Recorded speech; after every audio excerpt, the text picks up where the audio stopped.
ለወጣቶች የሚሰጠው ምክር ምንድነው?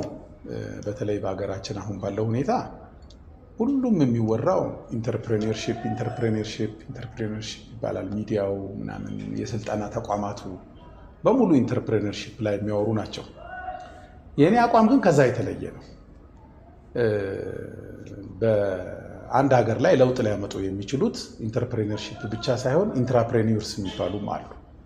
ኢንትራፕሬኒውርስ የምንላቸው በሚሰሩበት ድርጅት ውስጥ፣ በሚሰሩበት ተቋም ውስጥ፣ በሚሰሩበት የመንግስት የአመራር ቦታ ሀገርን በመለወጥ ከፍተኛ አስተዋጽኦና ከፍተኛ ሀሳብ ያላቸው ኢንትራፕሬኒውርስ ይባላሉ። ለምሳሌ በቢዝነስ ድርጅት ውስጥ የቢዝነሱን ኢኖቬቲቭ የሆነ አይዲያ አምጥተው ያንን ድርጅት ያለበትን ስታተስ የሚቀይሩ፣ ተወዳዳሪነቱን ከፍ የሚያደርጉ፣ በመንግስት ድርጅት ውስጥ ግለሰቦች ወይም ነዋሪዎች፣ ዜጎች የሚማረሩባቸውን አሰራር ብሬክ አድርገው ፈጣንና ቀልጣፋ አሰራር የሚያመጡ፣ የህብረተሰቡን አገልግሎት የሚያሻሽሉ ኢንትራፕሬኒውርስ ይባላሉ። በመንግስት አመራር ለምሳሌ በከተማ ሊደርሺፕ ሊሆን ይችላል፣ በሀገር አመራር ሊሆን ይችላል፣ በሴክተራል ሊደርሺፕ ወይም ደግሞ በሚኒስትራል ኦፊስ ሊሆን ይችላል። ለምሳሌ በግብርና ሊሆን ይችላል፣ በማይኒንግ ሊሆን ይችላል፣ በኢንዱስትሪ ሊሆን ይችላል። በተለያዩ በተሳተፉበት መስሪያ ቤት ላይ ለህብረተሰቡ የሚጠቅም አሰራሩን የሚያዘምን፣ የሀገሪቷን እድገት የሚያሳልጥ ሀሳቦችን የሚያመጡና ለዚህ የሚሰሩና የሚተጉ ሰዎች ኢንትራፕሬኒውርስ ይባላሉ። እነኚህ ለሀገር በጣም አስፈላጊ ናቸው፣ ለድርጅትም እጅግ በጣም አስፈላጊ ናቸው። አሁን ከመጠን በላይ በምንሰበከው በኢንተርፕሬነርሺፕ ላይ ሁሉም ኢትዮጵያ ኢንተርፕሬነር ቢሆን ምናልባት በተለምዶ አርከበ ሱቅ የምንላቸውን ሁሉም ሰው አንዳንድ አርከበ ሱቅ ይኖረዋል እንጂ ሌላ ለውጥ ሊያመጣ አይችልም። ሰዎች በጋራ የሚሰሩባቸው ትልልቅ ተቋማት፣ ኢንስቲትዩሽኖች ያስፈልጉናል። በውጭ ሀገር እንደምናያቸው አሁን በውጭ ሀገር ትልልቆቹ ተቋማት አሁን ዴይሊ የምንጠቀምባቸውን እነ አፕል፣ እነ ሳምሰንግ፣ እነ ማይክሮሶፍት፣ ትልልቅ የመርከብ ድርጅቶች ብንወስድ፣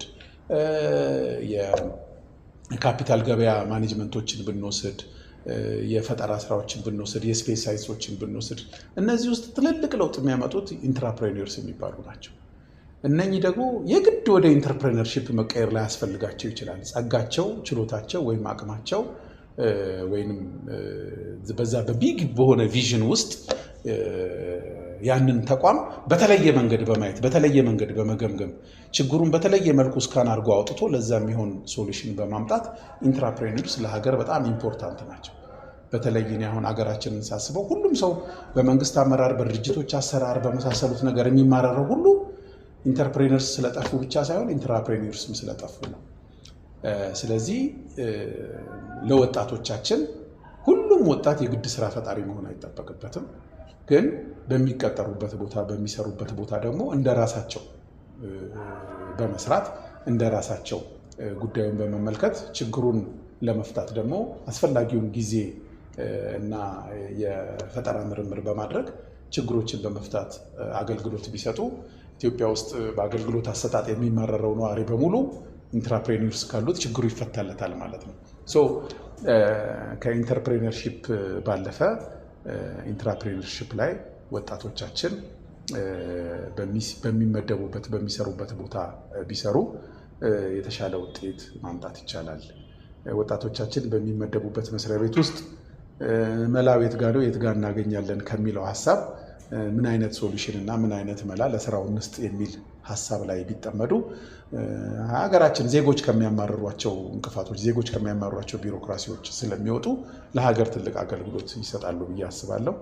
መጽሐፉም እንደሚል እንግዲህ በሰው እርሻ ያልተማረ የራሱ እርሻ እንዴት ሊኖረው ይችላል ይላል እና ተቀጥሮ መስራት የሙያ ልምድን ለማካበት የራስንም ስኪል በሚሰሩበት ድርጅት ውስጥ ያሉ ችግሮችን ለመፍታት በሚያስችል ሁኔታ ለመገምገም ይረዳል።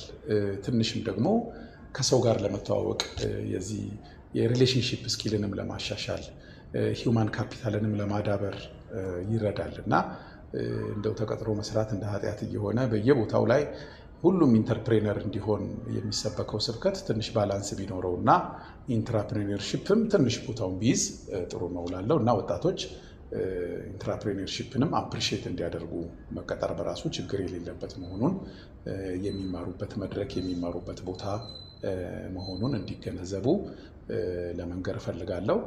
በቢዝነስ ላይ ያሉ እኔ ሊመክራቸው የምችል የቢዝነስ ማኖች አሉ ብዬ አላስብም።